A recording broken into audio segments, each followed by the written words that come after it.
खुशखबरी। केंद्र सरकार ने रिटेल, कमर्शियल और इंडस्ट्रियल कंज्यूमर्स के लिए पेट्रोल और डीजल की खरीद पर लगाए गए सभी अस्थायी प्रतिबंध कल यानी 1 जुलाई 2026 से वापस लेने का फैसला कर लिया है। ये फैसला अगले महीने यानी 1 जुलाई से लागू होगा। ये प्रतिबंध वेस्ट एशिया में युद्ध और महत्वपूर्ण समुद्री मार्ग स्ट्रेट ऑफ हॉर्मुज के बंद होने से पैदा हुई फ्यूल सप्लाई की आशंकाओं के बीच इमरजेंसी मेजर्स के तौर पर लगाए गए थे। सरकार का उद्देश्य देश में पेट्रोल और डीजल की उपलब्धता बनाए रखना और किसी भी तरह की कमी से बचना था। अब फ्यूल रिस्ट्रिक्शंस हटने के बाद क्या क्या बदल जाएगा? 29 जून को ministry of petroleum and natural gas द्वारा जारी आदेश के अनुसार कई महत्वपूर्ण प्रतिबंध हटा दिए गए हैं। सबसे बड़ा बदलाव ये है कि रिटेल फ्यूल स्टेशंस पर किसी एक व्हीकल को प्रतिदिन अधिकतम 200 लीटर डीजल बेचने की सीमा समाप्त कर दी गई है। इसका मतलब है कि 1 जुलाई 2026 से जरूरत के अनुसार किसी भी मात्रा में डीजल खरीदा जा सकेगा। पहले एक वाहन को प्रतिदिन केवल 200 लीटर डीजल ही दिया जा सकता था। इसके अलावा रिटेल फ्यूल स्टेशन से कमर्शियल और इंडस्ट्रियल कंज्यूमर्स को पेट्रोल और डीजल बेचने पर लगाया गया प्रतिबंध भी हटा लिया गया है।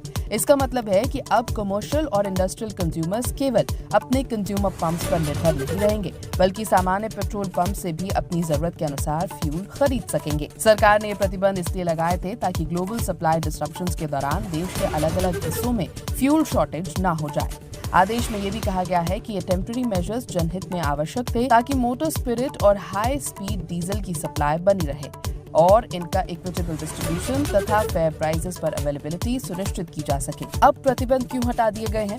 Ministry of petroleum and natural gas का कहना है कि अब भारत में पेट्रोलियम प्रोडक्ट्स की सप्लाई स्थिति संतोषजनक है। मंत्रालय मौजूदा परिस्थितियों में इन पब्लिक इंटरेस्ट रिस्ट्रिक्शंस को जारी रखने की जरूरत नहीं मानता। यही वजह है कि 12 जून 2026 को जारी किया गया आदेश अब 1 जुलाई 2026 से वापस लिया जा रहा है। सरकार ने आदेश में कहा कि motor spirit and high speed diesel temporary regulation of supply to retail outlets order 2026 के क्लॉज 3 के तहत मिली शक्तियों का इस्तेमाल करते हुए 12 जून 2026 का आदेश 1 जुलाई 2026 से वापस लिया जाता है।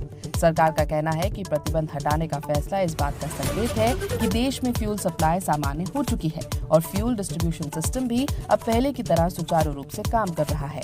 ये रिस्ट्रिक्शंस लगाए क्यों गए थे? सरकार ने ये प्रतिबंध 90 दिनों के लिए लागू किए थे। इसकी सबसे बड़ी वजह थी बल्क बायर्स, खासकर डीजल खरीदने वाले बड़े उपभोक्ता रिटेल पेट्रोल पंप से फ्यूल खरीदने लगे थे, क्योंकि वहां कीमतें बल्क सप्लाई की तुलना में काफी कम थी।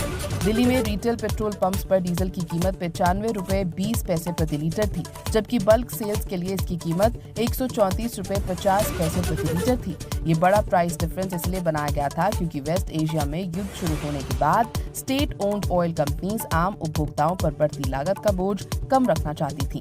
लेकिन इस प्राइस डिफरेंस का फायदा उठाते हुए कई बल्क कंज्यूमर्स ने रिटेल पंप से ही बड़ी मात्रा में डीजल खरीदना शुरू कर दिया था। इससे कई इलाकों में अचानक डिमांड बढ़ गई थी और स्थानीय स्तर पर फ्यूल अवेलेबिलिटी प्रभावित होने लगी थी। सरकार के मुताबिक इन टेम्पररी रिस्ट्रिक्शंस का उद्देश्य डीजल की ब्लैक मार्केटिंग, होर्डिंग और डाइवर्जन को रोकना था। साथ ही ये सुनिश्चित करना था कि सामान्य रिटेल कंज्यूमर्स को पेट्रोल और डीजल की निर्बाध सप्लाई मिलती रहे। अब ये सभी रिस्ट्रिक्शंस लिफ्ट कर दिए गए हैं और अब कितना भी पेट्रोल और डीजल और अब जरूरत के हिसाब से पेट्रोल और डीजल आप भरवा सकते हैं।